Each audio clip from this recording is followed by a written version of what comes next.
power rushers on the edge and the inside. They have big guys that are going to push the pocket, work an edge late. So it's a talented group. It's another challenge. I think every week in the NFL you go and you're like, man, this team has good pass rush. But especially with these guys, they have a bunch of high picks, a bunch of high-paid players.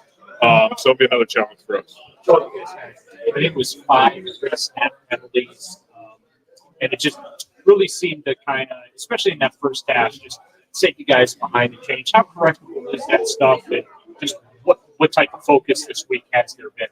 Yeah, I think it's very correctable. That was frustrating because you don't want to put yourself behind the chain, especially a team like Dallas. Like first and 15, second and 15 are just not the positions you want to be in. We had way too many of those.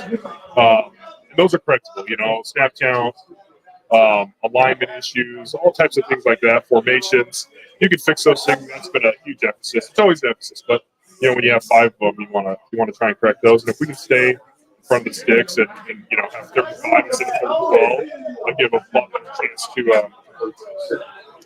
Like on the January circumstance, I think maybe only ran the ball a handful of times in that first half. How much of that do you think was the circumstances, or just how the offense is going to kind of play out this year? I think it was circumstances. It's hard to be like, hey, let's run the ball. It's second and 15 or first and 15, and I think we had a first down on the first drive, maybe, or we almost did, and then we got a penalty, and then we just never got a first down. So you couldn't get into a rhythm of the offense. I think it was more circumstantial in the game than what we're going to see for the year. But it's going to be game to game. I know we have weapons to pass the ball, but I think as a line we want to establish a run and try and wear on some guys as well. So those snap penalties on the road complicated the numbers. Yeah, we're going to have some silent count. It's their home opener, so they're going to be loud and they're going to be anxious. They got a good defense. We just have to focus on it. Every play, it's a new play. You got to, we can't put ourselves behind the chains like that. So it's a big focus this week, but it's going to be a challenge. At home, it was disappointing. On the road, we have to try and limit it, as well. With the pre-snap penalties and just the alignment stuff that is an emphasis for the NFL this year, does that just take an extra conversation from you guys when you're getting up the line? How do you kind of? Yeah, I think the tackles have to be very. I've watched a lot of tackles in the league. They look over almost like a receiver to see if they're on the ball or off the ball. They're pointed out there to try and check that out. So it's just a focus. Put it into your routine every play. Just hey, am I on? Usually, if they give you a thumbs up, they're not going to throw the flag eventually. I know it wasn't all just linemen. We had some receivers on and off. So those things happen too. But it's definitely a focus, and you got to put it into your tool bag and just kind of add that to your repertoire. Game to game, it seems like that. To me, that way you guys are going to run the ball. That's who you were. What do you think has changed over time? So, yeah, I think it's a passing league. You see teams that win, a lot of games. Throw the ball when they have to, and it's not that we don't want to run the ball, but there's sometimes on 1st and 10 when you have the ability to pass the ball and get chunks, and then you can run the ball later in the game. I think it's just a different attack. We're a lot more gun based than we have in the past, so that adds to it as well. But I don't think there's a philosophy shift of we need 60% pass or 70% pass. I think it's just what the defense giving you, and we're kind of playing by ear. Sean's getting hit 17 times in a game. What has to happen to stop that from happening again, becoming a regular occurrence? Yeah, we got to block better. First off, I think that's the number one thing. I think everybody had a few plays where it's you can't let your guy hit him like that, and that's the main thing from the O-line perspective. That's really what we can control. I know they're talking about playing on time and the routes and all that type of stuff, but as an O-lineman, you just got to block for as long as you can, because you don't know what's going to happen back then. You don't know what the routes are doing. You don't know how plays are developing. So for us, we just have to block better. Conklin wasn't able to go for one day on the field. You see it for president. Yeah, we had a practice yesterday. I know he practiced some last week. Yeah, I think the guy hasn't played football in a year, so it takes some time to ramp up and make sure his body's feeling good. Because if you go out there and you got to play 70, however many plays, we played 78 plays, that's a big jump. So they're working through it. I know the tackles are working through it, and they're all trying to get on the field. And we'll see who's out there. The next step for him to fit into.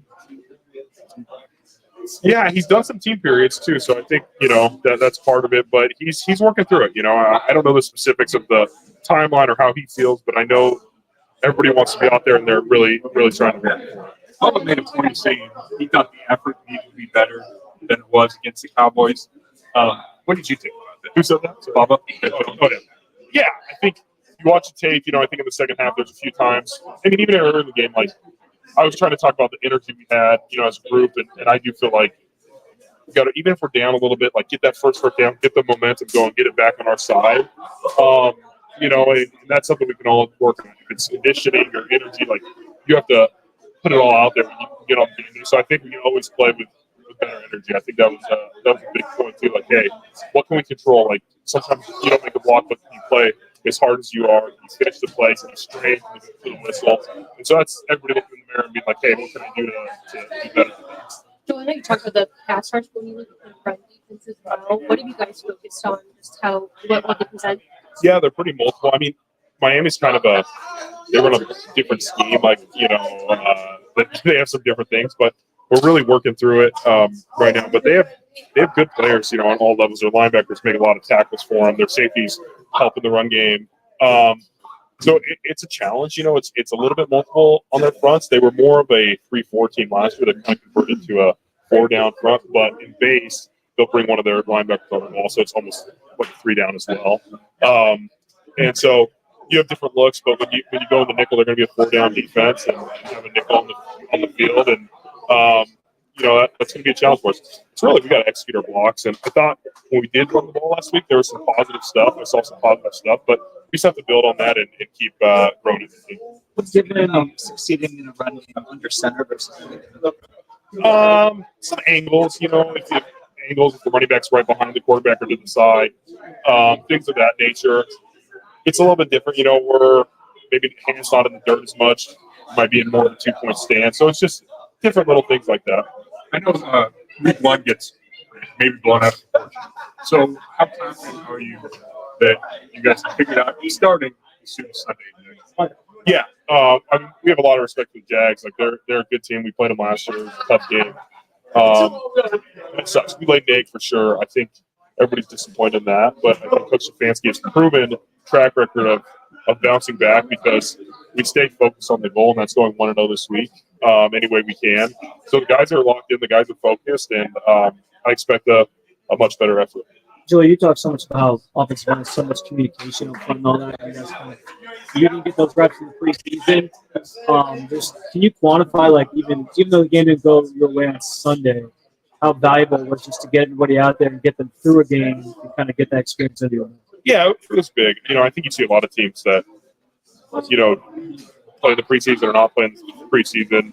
But I know late in the game we were down by a bunch, but I was telling the line, like, hey, we got to use these reps to try and get as in sync as possible.